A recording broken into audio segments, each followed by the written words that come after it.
आपण पाहत आहात लोकसमीक्षा न्यूज नेटवर्क आणि या आहेत आजच्या सुपरफास्ट न्यूज।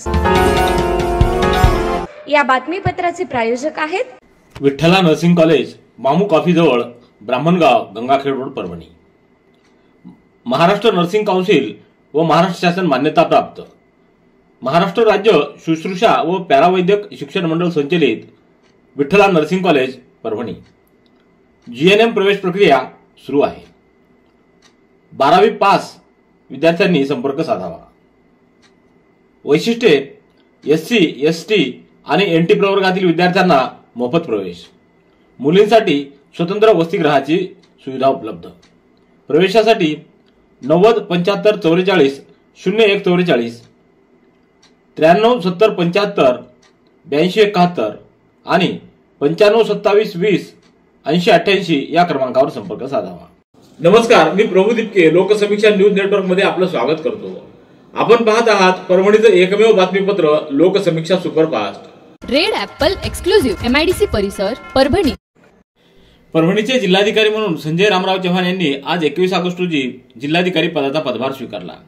परभणीचे यापूर्वीचे जिल्हाधिकारी रघुनाथ गावडे यांच्याकडून श्री संजय चव्हाण यांनी या पदाचा पदभार स्वीकारला आहे। दरम्यान आज परभणीत रुजू झाल्यानंतर संजय चव्हाण यांचा मावळते जिल्हाधिकारी रघुनाथ गावडे यांच्यासह जिल्हाधिकारी कार्यालयातील विविध अधिकारी, कर्मचारी तसंच सामाजिक संघटना आदींच्या वतीनं त्यांचं स्वागत करण्यात आलं आहे। परभणी तालुक्यातल्या सिंगणापूर व सिंगणापूर फाटा या परिसरात अवैध दारू विक्री होत असल्यानं परिसरातील तरुण तथा अल्पवयीन मुलांना दारूचं व्यसन जडलंय। याबाबत परिसरातील महिलांनी अनेक वेळा तक्रारी करूनही अवैध दारू विक्री बंद होत नाही। सिंगणापूर व सिंगणापूर फाटा परिसरातील अवैध दारू विक्री तात्काळ बंद करावी या मागणीसाठी प्रहार जनशक्ती पक्षाच्या माध्यमातून सिंगणापूर येथील महिला सरपंच, महिला पोलीस पाटील यांच्यासह 40 ते 45 महिलांनी पोलीस अधीक्षक परभणी यांना निवेदन देण्यासाठी आले असताना पोलीस अधीक्षक उपस्थित नसल्यानं उपविभागीय अधिकारी देशमुख यांनी निवेदन स्वीकारलं। यावेळी देशमुख यांनी दारू विक्री करणाऱ्याचं नाव सांगा, तक्रारदार महिलांचे मोबाईल नंबर सांगा, तुमचा पत्ता सांगा, आम्ही तुम्हाला कोर्टासमोर उभं करू, जबाब द्यायला लावू अशा प्रकारचे प्रश्न विचारून त्यांची हिंमत कमी करण्याचा प्रयत्न केल्याचा आरोप करण्यात आला आहे। यावेळी शिवलिंग बोधने, सिंगणापूरच्या सरपंच शारदा खिल्लारे, पोलीस पाटील प्रियंका रत्नपारखे, सोनाली खिल्लारे, शरद दामोदर, सूर्यकांत आगलावे, मनीषा खिल्लारे, मंगला सोगे, उर्मिला भोकरे, लता कांबळे, रत्नमाला बारगिरे, कांता हेडगे, प्रतिभा शेळके, पूजा शिंदे, राणी सोनकांबळे, सखुबाई मस्के यांच्यासह महिलांची उपस्थिती होती। परभणी तालुक्यातील सिंगणापूर येथे दारूनं त्या गावाचं वाटोळ झालंय। त्या गावामध्ये अवैध दारू विक्री मोठ्या प्रमाणावर चालू आहे। सगळ्यात गंभीर बाब अशी आहे की ही दारू पानपट्टीवर मिळते, पंक्चरच्या दुकानावर मिळते, धाब्यावर मिळते, हॉटेलवर मिळते आणि काही जण तर मोटरसायकलवर होम डिलिव्हरी पण देत आहे। याबाबत अनेकदा सिंगणापूरच्या महिलांनी संबंधित पोलीस स्टेशन असेल, SP साहेबांकडे तक्रारी दिल्यात। तक्रार दिल्यानंतर 2 ते 3 दिवस ते दारू विक्री बंद असते आणि परत नव्यानं चालू होते। आमचं म्हणणं आहे जे काही दारू विक्री होते ती पोलिसांच्या आशीर्वादानं होते, कारण की पोलीस खात्याला माहिती असतं की कुठं अवैध दारू विक्री चालू आहे आणि कुठे अवैध धंदे चालू आहेत। याबाबत तक्रार देऊनही काहीही कारवाई होत नसल्याने आज ह्या सगळ्या महिला प्रहार जनशक्ती पक्षाच्या माध्यमातून माननीय पोलीस अधीक्षक साहेबाला भेटायला आल्या होत्या, परंतु ते न भेटल्यामुळे अप्पर पोलीस अधीक्षकांशी आमची चर्चा झाली आणि त्यांनी आम्हाला आश्वासन दिले की आम्ही कारवाई करू। परंतु सुरुवातीला ते आम्हाला पुरावे वगैरे ह्या सगळ्या गोष्टी मागत होते। त्यांच्याकडे सगळे पुरावे असतात, त्यांना सगळी माहिती असते। असं असतानाही पोलीस प्रशासनाने ज्या पद्धतीने आम्हाला ट्रीट केलं ते अत्यंत चुकीचं होतं आणि ते वेदनादायी होतं। तर दैत्याला जाऊन एकदा तक्रार केली होती, तेव्हा 2-3 वेळेस बंद झाली होती, पुन्हा आणखीन चालू झाली। आमच्या गावात खूप माणसं दारू प्यायलीत, लहान मुलंसुद्धा दारू प्यायलीत। पानपट्टीवर 3-4 दुकान आहेत आमच्या गावात, गल्लोगल्लीला दुकान आहे। हो, यायला काय आम्ही सबूत द्यायचं कुठं? माझं नाव प्रियंका रत्नपारखे आहे, सिंगणापूर गाव येथील पोलीस पाटील आहे। सर्व महिलांना मार्फत मी पण इथे आलेली आहे आणि सर्वांनी बरेच वेळा तक्रार केली आहे, पण पोलीस प्रशासन यामध्ये काही करत नाही आहे। त्याच्यासाठी माझी सगळ्यांना हेच आहे की गावातील दारूबंदी झाली पाहिजे। त्यामुळे बरेच परिवारांना बऱ्याच महिलांना खूप त्रास सहन करावा लागत आहे। लवकरात लवकर दशामुक्त सगळं गाव दारूबंदी झाली पाहिजे। खिल्लारे, मी गावची सरपंच आहे, पण गावामध्ये इतकी अवैध दारू विक्री सुरू आहे। सरपंचाने किती वेळ सांगितलं तरी कोणीही ऐकत नाही आणि इथं आलं तर इथं पण कोणीच ऐकत नाही। सबूत द्या म्हणतात, सबूत काय द्यायचे? गाव व्यसनमुक्ती झालंच पाहिजे, एवढीच विनंती आहे। सऱ्या गावानं सरे लोक बाबा दारू पिणं ते मटका गुटका ते चक बंद करा. मग हे गाव सर मग लेकरं मग नातरुंड समजे असे हे झाले पाहिजे. हां व्यसन मुक्ती गाव करून टाका आमचं, दुसरं काय नाही. लेकं पेतात सुनायला त्रास होते, सुनायला झालं की आम्हाला होते. सुनायला झाल्यावर आम्हाला अनगोड लागते का? आम्ही उपाशी झोपतो, त्या पोरी उपाशी झोपल्या की आम्ही उपाशी. कसं करायचं मग? सततचे दवाखाने करून कंटाळलात? आता शेवटचा उपाय. डॉक्टर गोविंद कामटे यांचे बालाजी आयुर्वेदिक निसर्गोपचार केंद्राला भेट द्या. शुगर, मूळव्याध, ॲलर्जी, सोरायसिस, गजकर्ण, दमा, लठ्ठपणा, गुडघेदुखी, कंबरदुखी, वात, गाठीचे आजार, लकवा, केस गळणे, मूतखडा, सफेद डाग यांसारख्या जुनाट आजारांवर खात्रीशीर उपचार केले जातात. दारू सोडवण्यासाठी विशेष उपचार उपलब्ध. संपर्क डॉक्टर गोविंद कामटे, आयुर्वेद विद्याविशारद, बालाजी आयुर्वेदिक निसर्गोपचार केंद्र, तलाठी कार्यालयाच्या बाजूला, वसमत रोड, परभणी. संपर्क 9921691008. केंद्रीय वित्त आयोग अंतर्गत अग्निशमन सेवांचा विस्तार व आधुनिकीकरण यासाठी असलेल्या योजनेत परभणी महापालिकेचा समावेश झाला असून आमदार डॉक्टर राहुल पाटील यांच्या पाठपुराव्यामुळे परभणी महानगरपालिकेला नवीन अग्निशमन केंद्र मंजूर झाले. परभणी शहराचा वाढता विस्तार लक्षात घेता शहरामध्ये वसमत रोड भागामध्ये नवीन अग्निशमन दलाचं केंद्र स्थापन करावं अशी मागणी मागील अनेक महिन्यांपासून आमदार डॉक्टर राहुल पाटील हे शासनाकडे करत आहेत. त्यांनी सातत्यानं पाठपुरावा देखील केला. त्यांच्या मागणीची दखल घेत शासनानं वसमत रोडला अग्निशमक दलाच्या नवीन केंद्राला मंजुरी दिली आहे. त्यासाठी 2 कोटी रुपयेचा निधी देखील देण्यात आला आहे. आता लवकरच नवीन अग्निशामक दलाचं काम देखील सुरू होणार आहे. या केंद्रासाठी आधुनिक सामग्री खरेदी करण्यात येणार असून नवीन पदभरती देखील करण्यात येणार असल्याची माहिती आमदार डॉक्टर राहुल पाटील यांनी दिली आहे. सेलू तालुक्यातल्या राजेवाडी येथील दुधना नदी पुलावरून पुराचं पाणी वाहत असताना तालुक्यातील वालूर व गुळखंड येथील दोघांनी धाडसानं दुचाकीद्वारे पूल पार करण्याच्या प्रयत्नामध्ये ते वाहून गेले.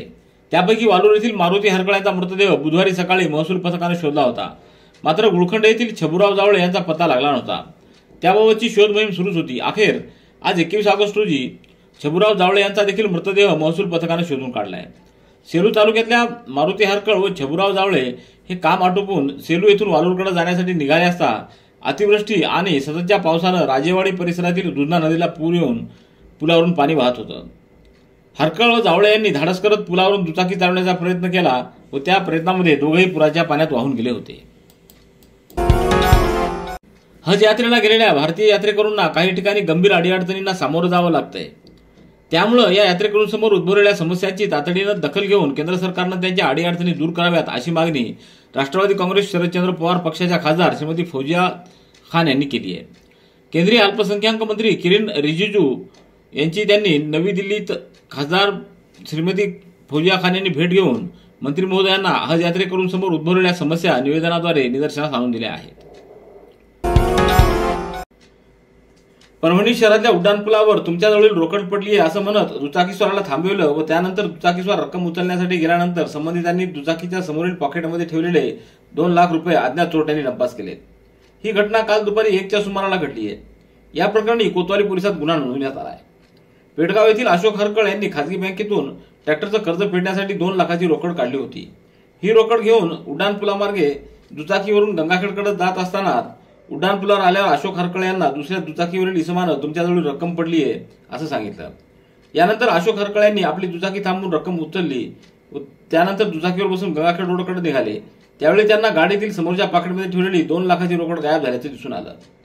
कोतवाली पोलीस ठाण्याचे सहाय्यक पोलीस निरीक्षक विश्वजित कासले, केंद्रे, प्रेम चव्हाण, त्याचबरोबर स्थानिक गुन्हे शाखेचे पोलीस निरीक्षक विवेकानंद पाटील आणि त्यांचं पथक घटनास्थळी दाखल झालं होतं. उपराष्ट्रपती पदाचे विरोधी पक्षाचे संयुक्त उमेदवार तथा सर्वोच्च न्यायालयाचे निवृत्त न्यायमूर्ती बी सुदर्शन रेड्डी यांचा उमेदवारी अर्ज दाखल करताना आज गुरुवारी राष्ट्रवादी काँग्रेस पक्ष शरदचंद्र पवार पक्षाच्या खासदार श्रीमती फौजिया खान यांची उपस्थिती होती. लोकसभेतील विरोधी पक्षनेते राहुल गांधी, राज्यसभेतील विरोधी पक्षनेते मल्लिकार्जुन खरगे, सोनिया गांधी तसंच इंडिया आघाडीतील अनेक प्रमुख नेते यावेळी उपस्थित होते. परभणी शहरातील नवामोंढा येथील रोकड हनुमान मंदिर इथं महाराष्ट्र नाभिक महामंडळ जिल्हा शाखा परभणी व सर्व नाभिक समाज बांधवांच्या वतीनं संत सेना महाराज यांची पुण्यतिथी मोठ्या भक्तिभावानं साजरी करण्यात आली. सकाळी 11 ते 1 या वेळात हरिभक्तपरायण गणेश महाराज कांगणे यांचं कीर्तन झालं। त्यानंतर समाज बांधव भक्तांनी प्रतिमेवर गुलाल उधळून संतसेना महाराजांना अभिवादन केलं। कीर्तनानंतर सर्व भाविकांनी महाप्रसादाचा लाभ घेतला। या सोहळ्याला प्रमुख पाहुणे म्हणून माजी खासदार तुकाराम रेंगे, भगवान वाघमारे, विजयसिंह ठाकूर, संजय सामर्थी, पांडुरंग भवर, संपत सोने, श्याम साखरे, आत्माराम राऊत आदींची उपस्थिती होती। परभणी जिल्हा पोलीस दलाच्या आस्थापनेवरील सहाय्यक पोलीस उपनिरीक्षक विठ्ठल कटारे यांना पोलीस उपनिरीक्षकपदी बढती मिळाली आहे। याबद्दल शहरातल्या स्टेशन रोडवरील श्री पेढा हनुमान मंदिरामध्ये मंदिराचे मुख्य पुजारी श्रीराम तिवारी यांच्या हस्ते कटारे यांचा शाल व श्रीफळ देऊन सत्कार करण्यात आला। याप्रसंगी ॲडव्होकेट राजकुमार भांबरे, महेश सोनी, रामानंद व्यवहारे, सुरेंद्र पाथरीकर, प्रदीप धर्मशेट्टी, व्यंकटेश शर्मा, निलेश तिवारी, योगेश तिवारी, दत्ता पहारे, पवन शर्मा, बाळप्पा धुळे, मनोज काबरा, तुळशीदास जोशी, दत्ता जयस्वाल आदींची उपस्थिती होती। Red Apple furniture, smart furniture for smart people, exclusive Parbhani शहरातील भव्य शोरूम रेड ॲपल एक्सक्लुझिव्ह, भारतातील स्मार्ट फर्निचर ब्रँड आता आपल्या परभणी शहरामध्ये। हो, आता आपल्या परभणी शहरामध्ये। या अंतर्गत ऑफिस, बेडरूम, डायनिंग, लिव्हिंग इत्यादी प्रकारचे फर्निचर आपणास मिळेल। Bedroom set, bed, dressing table, sofa set, कपाट, डायनिंग टेबल, टीपॉय आणि स्टील फर्निचर इत्यादी सर्व प्रकारचे फर्निचर तेही आकर्षक किमतीमध्ये उपलब्ध आहे। एक वेळ अवश्य भेट द्या। रेड ॲपल फर्निचर, MIDC परिसर, भारतीय स्टेट बँकेच्या जवळ, परभणी। ज्ञानसाधना प्रतिष्ठान पब्लिक स्कूल धर्मापुरी येथील वर्ग 3री ते 12वी कला, वाणिज्य व विज्ञान शाखेच्या तब्बल 500 विद्यार्थ्यांची पावसाळा या अत्यंत महत्त्वाच्या ऋतूमधील पावसामध्ये चिंब भिजून आनंद देणारी व निसर्गानं भरलेल्या सुंदर अशा सृष्टीचं दर्शन घेण्यासाठी, त्याचबरोबर भौगोलिक व जैवशास्त्रीय माहिती विद्यार्थ्यांना प्राप्त व्हावी यासाठी उत्कृष्ट अशा एक दिवसीय वर्षा सहलीचं आयोजन करण्यात आलं।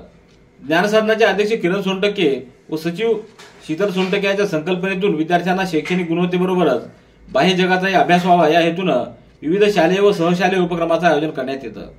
ज्ञानसाधना प्रतिष्ठान पब्लिक स्कूलच्या वर्ग 3री ते 12वी कला, वाणिज्य व विज्ञान शाखेच्या तब्बल 500 विद्यार्थ्यांची इंद्रायणी देवी मांडाकळी इथं पावसाळा ऋतूतील वर्षा सहल संपन्न झाली आहे। प्रधानमंत्री आवास योजनेअंतर्गत मंजूर झालेल्या घरकुलाच्या पुढील हप्त्याच्या फाईल मंजुरीसाठी पंचासमक्ष लाच स्वीकारल्याप्रकरणी लाचलुचपत प्रतिबंधक विभागानं ग्रामविकास अधिकाऱ्याला 20 ऑगस्ट रोजी ताब्यात घेतले। किनोळा ग्रामपंचायतचे ग्रामविकास अधिकारी आम्रपाली काकडे यांनी तक्रारदार व त्यांच्या आई यांच्या घरकुलाच्या पुढील हप्त्यापोटी प्रत्येकी 5,000 रुपयाची अशी एकूण 10,000 रुपयाच्या लाचेची मागणी केली। तडजोडी अंती प्रत्येकी 4,000 रुपये याप्रमाणे एकूण 8,000 रुपयाच्या लाचेची पंचासमक्ष लाच स्वीकारल्याप्रकरणी लाचलुचपत प्रतिबंधक विभागानं आरोपी ग्रामविकास अधिकारी आम्रपाली काकडे यांना कारेगाव रस्ता परभणी येथील राहत्या घरातून ताब्यात घेतले। दरम्यान आरोपीच्या अंगझडतीमध्ये मोबाईल फोन ताब्यात घेण्यात आला असून आरोपीची घरझडती सुरू आहे। लाच स्वीकारल्याप्रकरणी नवामोंढा पोलिसात भ्रष्टाचार प्रतिबंधक अधिनियमान्वये गुन्हा नोंदवण्यात आलेला आहे।